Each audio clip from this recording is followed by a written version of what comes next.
What are INEOS's transfer priorities? Let's talk about them in this video. I'm going to run through the key positions that they want to sign Manchester United players in. And I'll be honest, it's 3 signings, and I'll be totally honest, more than 3 are needed, but I'm going to run through what the reports are suggesting. Also, compare it to a video I did, was it last week? Looking at the priorities. We'll have a conversation about the positions. You can let me know about names in the comments. And as always, please do drop a like on this video. Make sure you subscribe. You know, People's TV would be a good place to be in the summer. I think it would anyway. But before the FA Cup final, after the madness of what happened from Jacob Steinberg's article, this interview was released the following morning.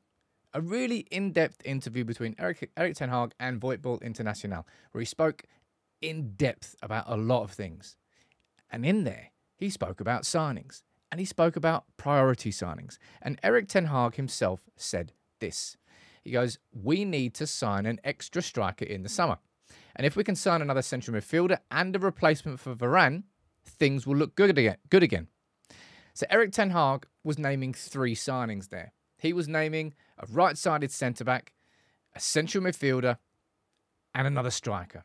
And James Ducker from The Telegraph has reported the exact same thing here yesterday. Said United are open to offers for the vast majority of their squad as they seek to raise funds to invest in the squad. We already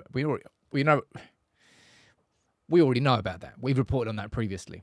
A centre-half, defensive midfielder, and a striker are the 3 priority target areas. Exactly what Erik ten Hag was saying there. So I think we're getting a real glimpse into what the plans for INEOS are this summer. And these plans do not change according to what manager is. All right. Now, the first thing I want to say about that is this. I said at the start of the video, 3 signings is not enough for this squad to be complete next season. All right. 3 signings is the start. And I think Manchester United actually go into most summer transfer windows with that as the premise.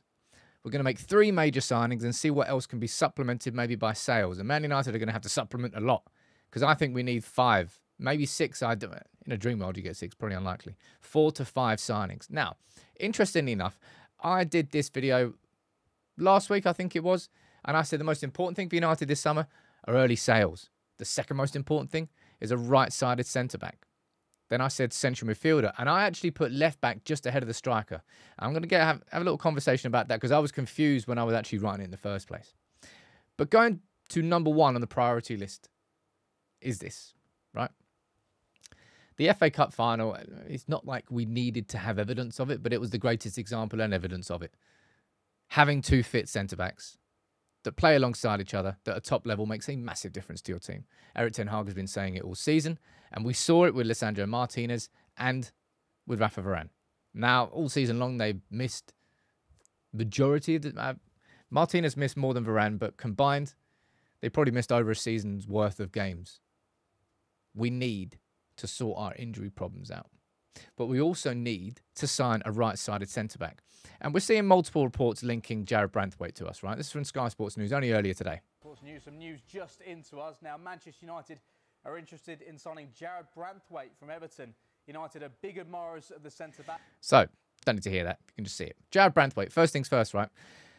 He played left centre-back at Everton. He played right centre-back when he went on loan to PSV, so it's not as if he's completely stuck to that left-hand side, but that's where he's massively developed as a player, and that's where Lisandro Martinez plays. So if we are to be signing a right-sided centre-back, now there's no actual mention of side there, a centre-half, and there's no actual mention of side here, just a replacement for Rafa Varane, so that's more a little bit towards the right-sided centre-back. Now, Jarrad Branthwaite can actually play across both of those positions, so technically he could be a versatile signing, but that centre-back is number 1.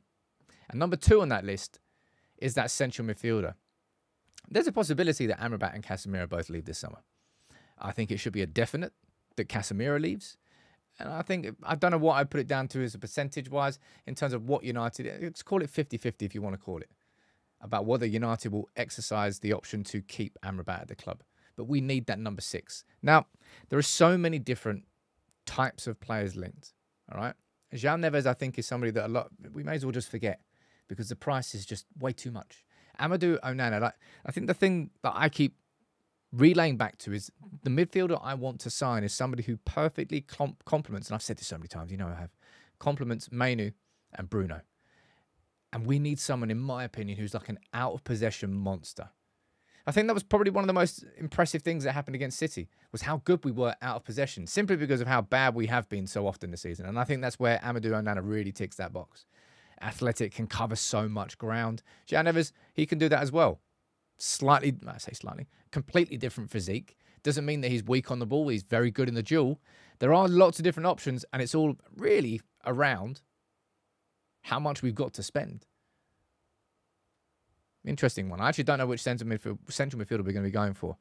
And the third name on that list and the priorities for INEOS is another striker. Højlund getting 16 in his first season without any sort of support whatsoever, kind of learning the craft and the trade on his own, no one to lean on, no one to look at, no one to speak to, really for advice, apart from when Van Persie popped into Carrington for a conversation, I think is impressive. But we absolutely need an alternative. And it depends which direction you look and how much funds you think United are going to dedicate to a signing in that position. Because, again, I've spoken about this at quite a lot of length. Sesko, young like Højlund, going to cost more towards the 40 to 60 million pound mark. Is he going to be happy playing, not technically second fiddle to Højlund, but Højlund is the guy we want starting. Are we going to be able to keep Højlund and Sesko happy in a one-striker system? Question marks. Guirassy, different end of the spectrum. Had his best season in his career, 28.